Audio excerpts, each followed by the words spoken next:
اعوذ باللہ من الشیطان الرجیم یا بنی آدم خذوا زینتکم عند کل مسجد اما بعد۔ میرے مسلمان بھائیوں، یہ ایک حقیقت ہے کہ مسلمان بالخصوص نوجوانوں میں دینی احکام اور اسلامی تہذیب کا احترام دن بدن کم ہوتا جا رہا ہے۔ اس کے برخلاف مغربی تہذیب کو عام کرنے کی کوششیں چاروں طرف سے اور مختلف ذرائع سے عام ہوتی جا رہی ہے۔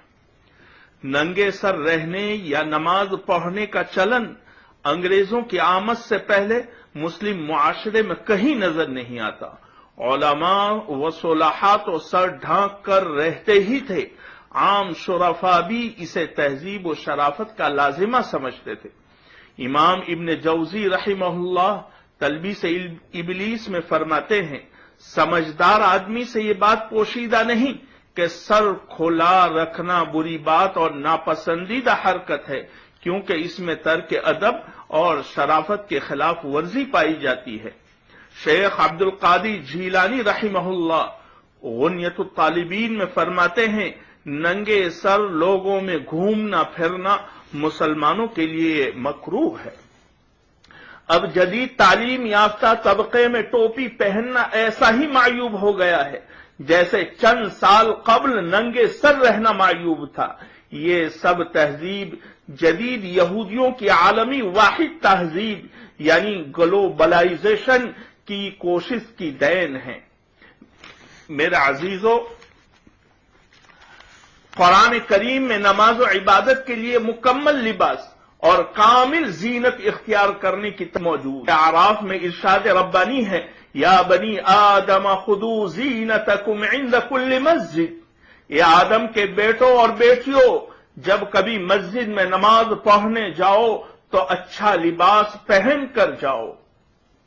اس آیت کا حکم اگرچہ ننگے بدن کعبۃ اللہ کا طواف کرنے والوں کے لیے ہے، مگر مفسرین کرام نے عند کل مسجد کے عموم سے یہی سمجھا ہے کہ اس میں نمازوں اور دیگر عبادات کے ادا کرنے اور مقدس مقامات پر جانے کے لیے بھی مکمل لباس اختیار کرنا داخل و شامل ہے، اور مکمل لباس میں جہاں کرتا پائجامہ داخل ہے وہیں ٹوپی یا عمامہ بھی شامل ہے۔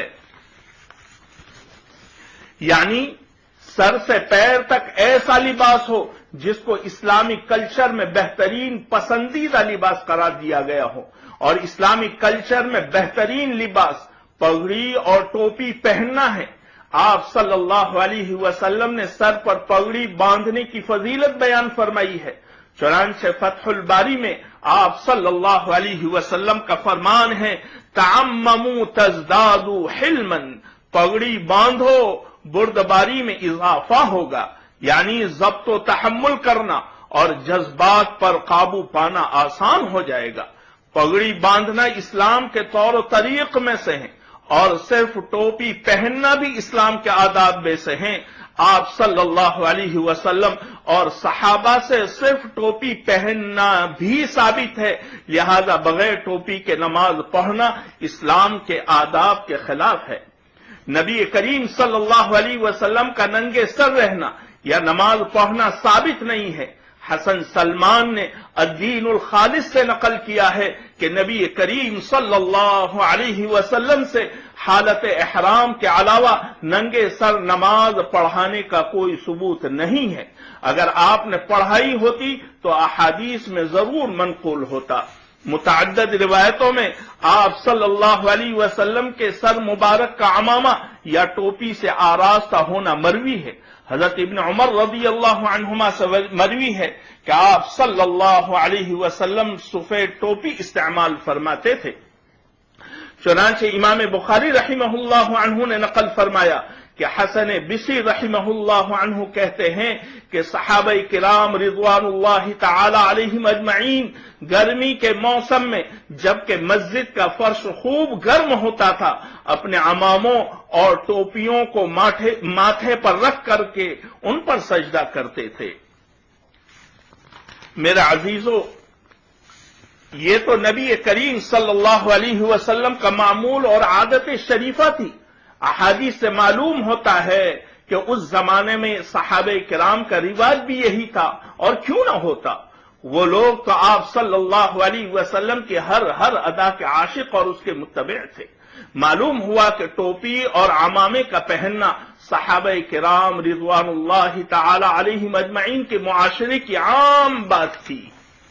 مذکورہ بالا احادیث و آثار، جن میں بعض صحیح اور بعض ان کی مؤید ہے، یہ بتلا رہی ہے کہ سر کو ڈھکنا یعنی ٹوپی یا عمامے سے آراستہ کرنا، بالخصوص نماز کے اندر ننگے سر ہونے سے بچنا، اسلامی تہذیب کا حصہ اور مسنون لباس میں داخل ہے۔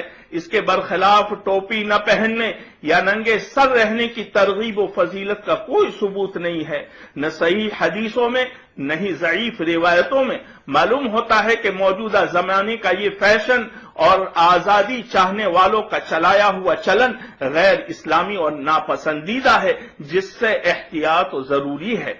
شیخ البانی رحمہ اللہ فرماتے ہیں کہ ہمارے نزدیک ننگے سر نماز پڑھنا مکروہ ہے، اس لیے کہ نماز کا مکمل ہیئت اسلامی میں ادا کرنے کا پسندیدہ ہونا سب کے نزدیک مسلم ہے، کیونکہ نبی کریم صلی اللہ علیہ وسلم کا ارشاد ہے، اللہ تعالیٰ اس بات کا سب سے زیادہ مستحق ہے کہ اس کے لیے اپنے آپ کو سنوارا جائے۔